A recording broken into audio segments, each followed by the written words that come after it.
Septiembre 11 de 1973. Una fecha, grabada a fuego en la memoria de Chile. Ese día el gobierno constitucional de Salvador Allende llegó a su fin. Y no fue un final pacífico, para nada. Fue un final brutal, violento, marcado por la tragedia. Un golpe militar orquestado por los comandantes en jefe de las Fuerzas Armadas desató una ola de terror que azotó al país entero. Imagínese el Palacio de la Moneda, el corazón del poder ejecutivo, atacado, bombardeado sin piedad por la propia Fuerza Aérea chilena. Y en medio de ese infierno, Allende, el presidente Allende, tomó una decisión fatal. Se quitó la vida. Inmediatamente después del golpe, la represión se extendió como una mancha de aceite por todo el país. Un toque de queda, impuesto a nivel nacional, silenció cualquier voz que se atreviera a levantar en apoyo a Allende o la Unidad Popular. Las estaciones de radio, que habían sido un bastión de la información y la libertad de expresión, fueron silenciadas. Piensen en Radio Portales, Radio Magallanes, Radio Corporación, todas calladas a la fuerza. Y los periódicos, importantes periódicos como El Clarín o El Siglo, también fueron víctimas de la censura. Sus instalaciones allanadas, sus prensas destruidas. Una imagen brutal, sin duda. ¿Y en las zonas rurales qué sucedió? En las zonas rurales, la represión se ensañó con aquellos que habían liderado la reforma agraria. Campesinos, líderes locales fueron detenidos, muchos de ellos ejecutados en el acto, sin juicio, sin ningún tipo de proceso legal. La Junta Militar, en un acto de una crueldad inimaginable, declaró un estado de guerra interna, proscribió a los partidos de izquierda y suspendió las actividades de los demás. Y como si eso no fuera suficiente, se instó a la población a denunciar a cualquier persona sospechosa de simpatizar con la Unidad Popular, a delatar a sus vecinos, a sus amigos, incluso a sus familiares. Los acusaban de ser traidores a la patria, una etiqueta que podía significar la cárcel, la tortura o la muerte. El miedo se convirtió en el pan de cada día. Un panorama desolador, sin duda. Y hoy, en esta inversión profunda en los archivos de la historia, vamos a adentrarnos en ese periodo oscuro de Chile, la dictadura militar liderada por Augusto Pinochet, que se extendió desde 1973 hasta 1990. Usted nos ha proporcionado una serie de fuentes que documentan, de manera escalofriante, las violaciones sistemáticas a los derechos humanos que ocurrieron bajo su mando. Y nuestra misión hoy es desenterrar la información más crítica, la más perturbadora, sobre esas atrocidades. Queremos entender los mecanismos que se usaron para llevar a cabo esa represión y también queremos explorar los esfuerzos, a menudo insuficientes, para que haya justicia para las víctimas. Vamos a enfrentar la cruda realidad de esos años, vamos a analizar la naturaleza sistemática de los abusos y el largo camino hacia la comprensión del impacto de la dictadura en la sociedad chilena. Para comenzar, es fundamental comprender que las violaciones a los derechos humanos durante la dictadura de Pinochet no fueron hechos aislados. No fueron excesos cometidos por algunos individuos, no fueron una práctica sistemática, una política de Estado impulsada desde las más altas esferas del poder. La Junta Militar, con Pinochet a la cabeza, implementó una maquinaria represiva que se basó en varios pilares.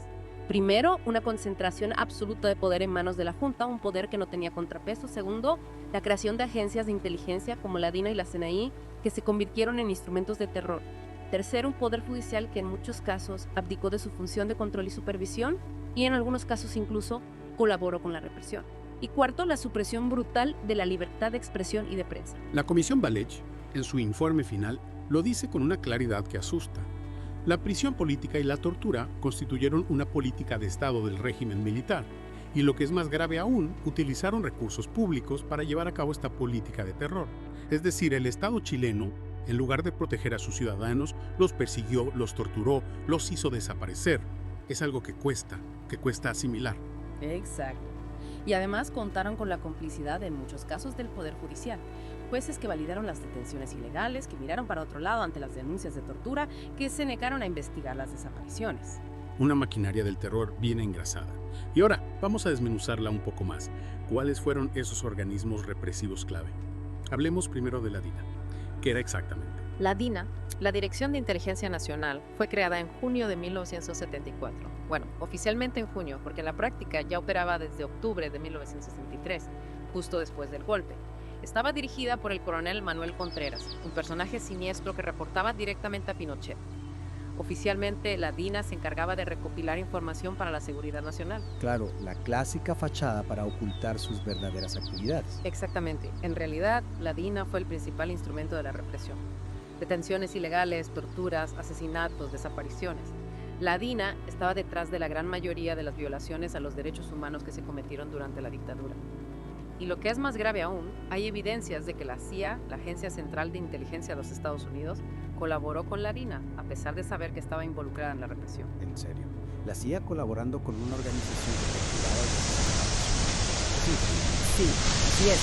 El informe Hinche, desclasificado en 2000, revela que la CIA tuvo contacto regular, incluso financiero, con Manuel Contreras, el jefe de la DINA, entre 1974 y 1977. Y lo que es más grave aún, este contacto fue aprobado por el gobierno de Estados Unidos, a pesar de que existían serias preocupaciones sobre la naturaleza represiva de la DINA. Es decir, Estados Unidos en plena Guerra Fría apoyó a una dictadura que violaba sistemáticamente los derechos humanos. Un capítulo oscuro de la historia, sin duda. Y además de la DINA, hubo otras organizaciones represivas. Sí, por supuesto.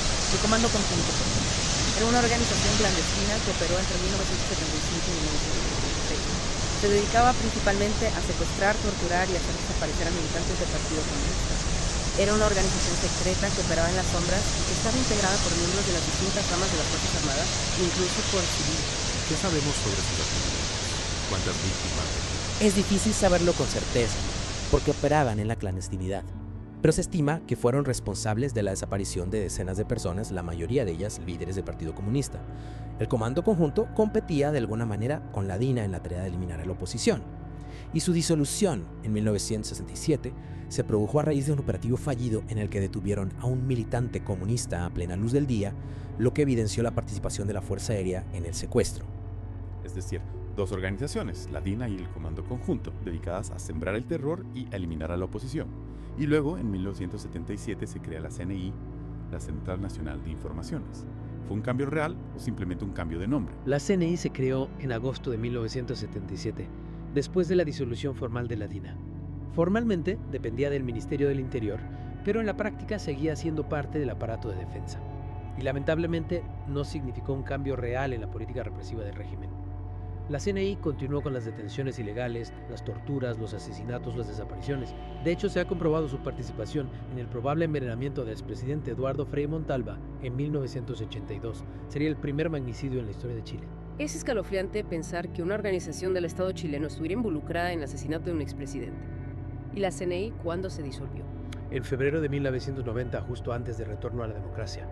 Es decir, la maquinaria represiva del régimen estuvo activa hasta el último momento. Y ahora, hablemos de una de las heridas más profundas de la dictadura, los detenidos desaparecidos.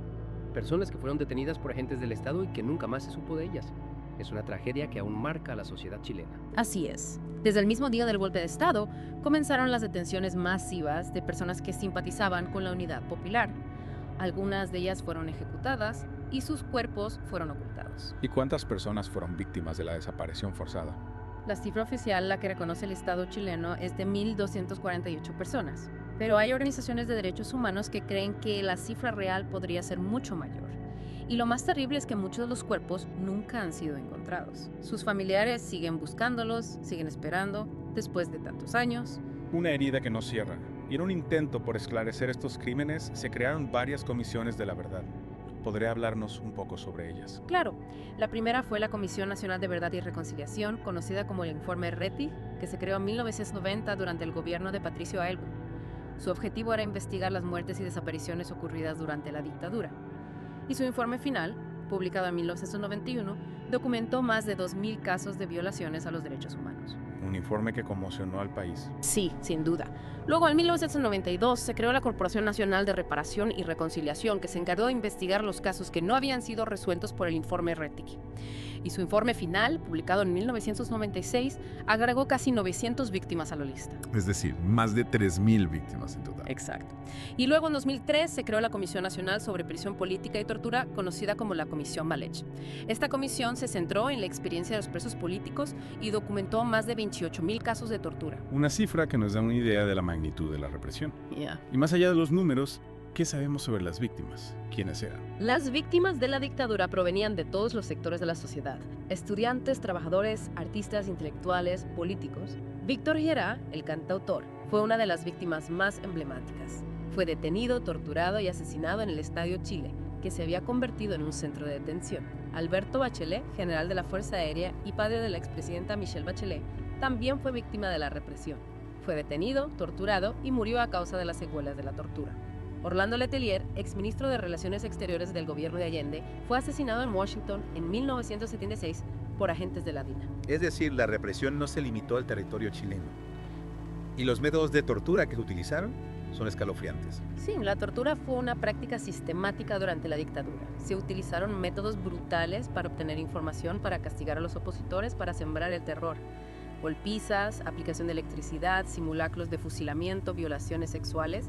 Hay testimonios desgarradores de las víctimas que sobrevivieron a esos horrores. Y todo esto ocurría en una red de centros de detención clandestinos que se extendía por todo el país. Exacto. Se han identificado más de 1000 centros de detención que funcionaron durante la dictadura. Algunos eran cuarteles militares, otros eran edificios públicos abandonados, casas particulares, Villa Grimaldi, Londres 38, el Estadio Nacional. Son solo algunos de los lugares que se convirtieron en símbolos del horror. Lugares que guardan la memoria del dolor, de la barbarie. Y los responsables de estos crímenes, ¿qué pasó con ellos? Muchos de ellos, los que ocuparon los cargos más altos en la dictadura, murieron sin ser juzgados. Pinochet, por ejemplo, murió en 2006 sin haber sido condenado por los crímenes cometidos durante su régimen. Pero en los últimos años ha habido un avance en la búsqueda de justicia. Se han abierto juicios contra militares y colaboradores de la dictadura y algunos de ellos han sido condenados a penas de prisión. Un proceso lento, pero necesario. ¿Y el exilio?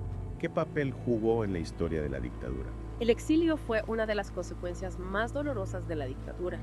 Miles de chilenos tuvieron que huir del país para salvar sus vidas. Se estima que más de 200.000 personas se exiliaron durante la dictadura, buscando refugio en países de todo el mundo. Y muchos de ellos no pudieron regresar a Chile hasta después de la recuperación de la democracia en 1990. Una historia de dolor, de desarraigo. Y después de todo lo que hemos escuchado, después de habernos adentrado en este capítulo oscuro de la historia de Chile, ¿qué podemos decir? ¿Cómo se puede empezar a sanar una herida tan profunda? La verdad y la justicia son el primer paso. Es necesario que se conozca toda la verdad sobre lo que ocurrió durante la dictadura, que se identifique a los responsables de los crímenes y que se les juzgue. Y es necesario que se repare el daño a las víctimas y a sus familiares. Un proceso que aún está en marcha y que requiere de la voluntad de toda la sociedad chilena. Así es. La memoria es fundamental para que estos horrores no se repitan. Es necesario recordar a las víctimas, honrar su memoria y luchar para que se haga justicia. Una tarea pendiente para Chile y para todos nosotros, como ciudadanos del mundo. Porque la defensa de los derechos humanos es una responsabilidad de todos. Así es. La dictadura chilena nos dejó una lección terrible. La democracia es frágil, los derechos humanos son vulnerables y la lucha por la justicia es un camino largo y difícil. Y es una lección que no debemos olvidar. Gracias por compartir sus conocimientos con nosotros. Y a ustedes que nos han escuchado, los invitamos a seguir investigando, a seguir preguntando, a seguir luchando por un mundo más justo y más humano.